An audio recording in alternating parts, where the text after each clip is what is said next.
আজকে হচ্ছে আমরা আমাদের যে মাইক্রোকন্ট্রোলার ট্রেনার বোর্ডটি আছে সেটি আমরা হচ্ছে কীভাবে সফটওয়্যার ইনস্টল করা, তারপর হচ্ছে ড্রাইভিং দেওয়া, এই পার্টে না এসে আমরা সরাসরি প্রোগ্রাম পার্টে চলে যাব। So here is the pen drive. This pen drive is available for the source code and support software. So we need just C program code. So just attach our laptop.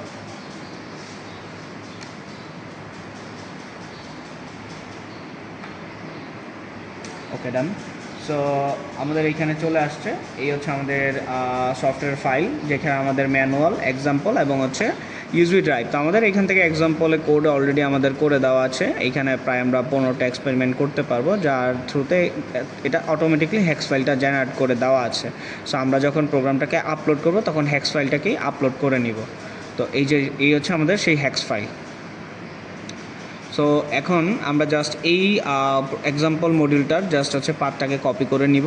So আমরা just যদি ম্যানুয়ালটাকে read করি, আমাদের ম্যানুয়ালে বলা আছে যে আমাদের AVR স্টুডিওকে select করে আমরা প্রোগ্রামটাকে ফ্ল্যাশ করতে পারবো। সো এটাকে আমরা জাস্ট ডাবল ক্লিক করে ওপেন করব, এবং ওপেন করার পরে আমাদের এইখানে যে বাটন আছে, এইখানে সিএন যেটা, সেটা অলওয়েজ আমাদের ডাউন নচে থাকবে।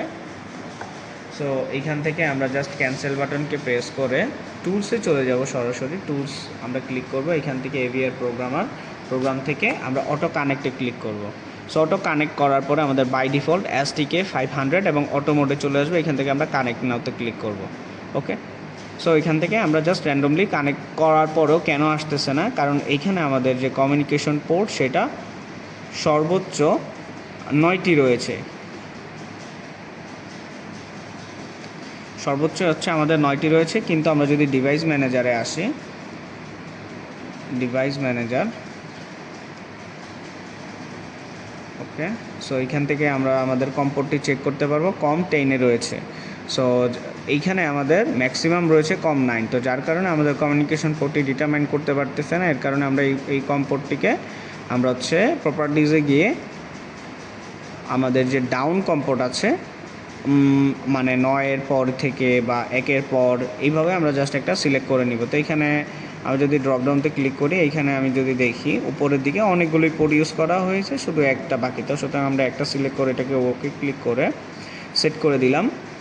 অটোমেটিকলি আমাদের এখন হচ্ছে কমটি 1 নাম্বার পোর্টে চলে গেছে, এবং আমরা এখন যদি বাই ডিফল্টভাবে আবার এটাকে ক্লোজ করে এখান থেকে টুলস অপশনে যদি আসি, টুলস থেকে এভিআর প্রোগ্রামার চলে যাব। এখান থেকে অটো কানেক্টে যদি ক্লিক করি, আমাদের অটোমেটিকলি কানেক্টেড হয়ে গিয়েছে। ওকে, আমরা যদি এখান থেকে ক্লোজ করি, অ্যাগেইন আমরা যদি দেখতে চাই টুলস থেকে এভিআর প্রোগ্রাম অটো যদি হয় তাহলে অটোমেটিকলি সে কানেক্ট করে নেবে। বাট আমরা যদি কানেক্ট করতে চাই, টু মেক এ কানেক্ট, এবং STK 500 রাখার পর অটো দিয়ে যদি কানেক্ট করি, উই হ্যাভ ডান, আমরা এটার সাথে পারফেক্টলি কমিউনিকেশন করতে পেরেছি। এখন এইখান থেকে আমরা মেইনে আসবো। মেইনে এসে আমরা এই যে ডিভাইস অ্যান্ড সিগনেচার বাইটসে আমরা আমাদের ডিজায়ার যে মাইক্রোকন্ট্রোলারটা সেটা দিব। হ্যাঁ, আমাদের ডিজায়ার মাইক্রোকন্ট্রোলারটা হচ্ছে 89S52। আমাদের এই মডিউলটি এইখানেই ঠিক রয়েছে। ওকে, সো আমরা এই মডিউলটিকে সিলেক্ট করেছি, এবং এখানে আমরা ISP কমিউনিকেশন যেটা, সেটিকে ঠিক করে আমরা এখান থেকে মেইন প্রোগ্রামে চলে আসবো। তো এইটা হচ্ছে আমার সেই হ্যাক্স ফাইল, যেখানে আমরা হ্যাক্স ফাইলটা দিব, এবং এইখান থেকে আমরা ইরেজ টু ডিভাইস করে ফেলতে পারি। আগের কোনো ডেটা থাকলে সেটা আমরা মুছে দিব ইরেজ ডিভাইস থেকে। সো আমরা প্রথমেই কী কাজ করব, প্রথমে আমরা হ্যাক্স ফাইলটাকে ওপেন করব, আমরা ভেরিফাইড করব যে ভুল আছে কি না, তারপর আমরা প্রোগ্রাম বাটন ক্লিক করলে আমাদের এই প্রোগ্রামটা ফ্ল্যাশ হয়ে যাবে। সো আমরা এখন কী করব, আমরা যেহেতু নতুন একটা প্রোগ্রাম দিব, আমরা পাথটা চলে যাব। আমরা কোথায় যাব, যে পার্টটা আমরা হচ্ছে কপি করেছিলাম। তো আমাদের পার্টটা কপি করা পার্টটা চলে আসছে। এখানে আমরা প্রথম এলইডিটাকে দেখব। সো এলইডিটাকে ওপেন করলাম, অটোমেটিকলি আমার হ্যাক্স ফাইল জেনারেট হয়ে গিয়েছে। এখান থেকে ওপেন ক্লিক করব, ওপেন করার পর এখানে টু ভেরিফাইড। সো ভেরিফাইড দেওয়ার পরে এখানে যেটা আসছে আমরা ওকে ক্লিক করে দিব যে এটা ভেরিফাইড কমপ্লিট। এবার এটাতে প্রোগ্রামটা লিখব। সো হিয়ার উই সি যে আমাদের এখানে প্রোগ্রাম করার জন্য রেডি হচ্ছে, এবং নিচে একটা পপ আপ উইন্ডো হবে, যেটা হচ্ছে আমাকে কি যে ফ্ল্যাশ হয়েছে কিনা সেটা সে আমাকে ডিটারমাইন করে দিবে। সো অলরেডি আছে আমাদের লিভিং প্রোগ্রাম মোড ওকে। তা অ্যাগেন আমরা যদি এখানে প্রোগ্রাম ক্লিক করি, প্রোগ্রামিং ফ্ল্যাশ,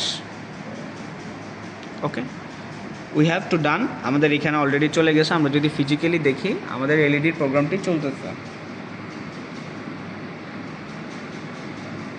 সো এইটা ছিল আমাদের প্রথম নাম্বার এক্সপেরিমেন্ট। আমরা দ্বিতীয় নাম্বার এক্সপেরিমেন্টে কীভাবে ডট ম্যাট্রিক্স ডিসপ্লেকে ব্যবহার করে আমরা একটি ডিজিট কাউন্ট করতে পারি সেটি আমরা দেখব।